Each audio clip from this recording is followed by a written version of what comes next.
Price the Lord. Hallelujah. എന്നാൽ നീ തിരിച്ചറിയണം, നിന്നെ കൊണ്ട് ഇത്രയൊക്കെ പറ്റുള്ളൂ. പക്ഷേ ദൈവമാണ് നിനക്ക് വേണ്ടി പൊരുതുന്നത്, ദൈവമാണ് നിനക്ക് വേണ്ടി പ്രവർത്തിക്കുന്നത്, ദൈവമാണ് നിനക്ക് വേണ്ടി നിലകൊള്ളുന്നത്. Price the Lord. ഹല്ലേലൂയ. ഇതങ്ങ് ചങ്കും പൂട്ടി അങ്ങോട്ട് വിശ്വസിച്ചോണം. യഹോഷാഫാത്ത് രാജാവിനോട് ദൈവിക സന്ദേശം കിട്ടിയത് അങ്ങനെയാണ്.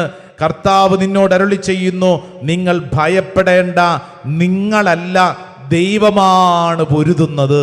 പറഞ്ഞേ ആമേൻ. ആമേൻ.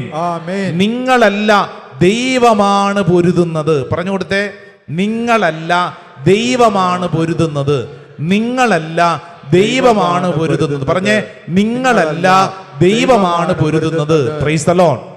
ഹല്ലേലൂയ. ഹല്ലേലൂയ. അതായത് നമ്മൾ അത് മനസ്സിൽ കണ്ടോണം. നമ്മൾ ഓരോ പ്രവർത്തിക്ക് മുമ്പിൽ, അതായത് നമ്മൾ പലപ്പോഴും ചിന്തിക്കുന്നത് എനിക്കിതിനുള്ള കഴിവുണ്ടോ, ഗുണമുണ്ടോ, കുടുംബ പാരമ്പര്യമുണ്ടോ, എന്താണ് എൻ്റെ അവസ്ഥ. ഇത് ചിന്തിച്ചാൽ നമുക്കൊന്നും സാധ്യമല്ല. നമ്മളിത് ചിന്തിക്കും തോറും നമ്മൾ ഇല്ലായ്മയിലേക്കും ഭയത്തിലേക്കും പോകും. അതുകൊണ്ടാണ് വചനം പറഞ്ഞത്, ആദ്യം തന്നെ പറയുകയാണ്, നിങ്ങൾ ഭയപ്പെടേണ്ട എന്ന് പറഞ്ഞാൽ നീ നിന്റെ കുറവിനെ കുറിച്ച് ഓർത്ത് വിഷമിക്കണ്ട. കേട്ടല്ലോ. Price the Lord. ഹല്ലേലൂയ.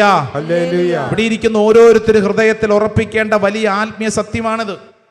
പലതവണ പരീക്ഷ എഴുതി പരാജയപ്പെട്ട ഒരു പെൺകുട്ടി, കരച്ചിലും പിഴിച്ചിലും, അവൾ പറഞ്ഞ ഒറ്റ കാര്യമുള്ളൂ, അച്ഛാ എന്നെ ആർക്കും വേണ്ട, എൻ്റെ വീട്ടുകാർക്കും വേണ്ട, നാട്ടുകാർക്കും വേണ്ട, ആർക്കും വേണ്ട.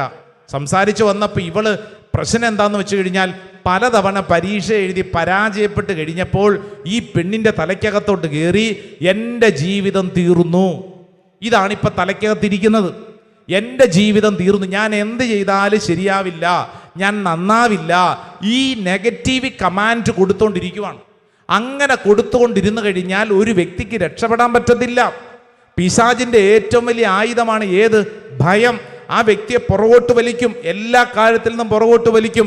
എന്നാൽ നിനക്ക് വേണ്ടി പൊരുതും ദൈവമാണെന്ന് തിരിച്ചറിഞ്ഞാൽ അത്ഭുതകരമായ പ്രവൃത്തി നിനക്ക് വേണ്ടി ദൈവം അവിടെ പ്രവർത്തിക്കും. ശ്രദ്ധ പറയാം. ഹല്ലേലൂയ. ഹല്ലേലൂയ. ഹല്ലേലൂയ.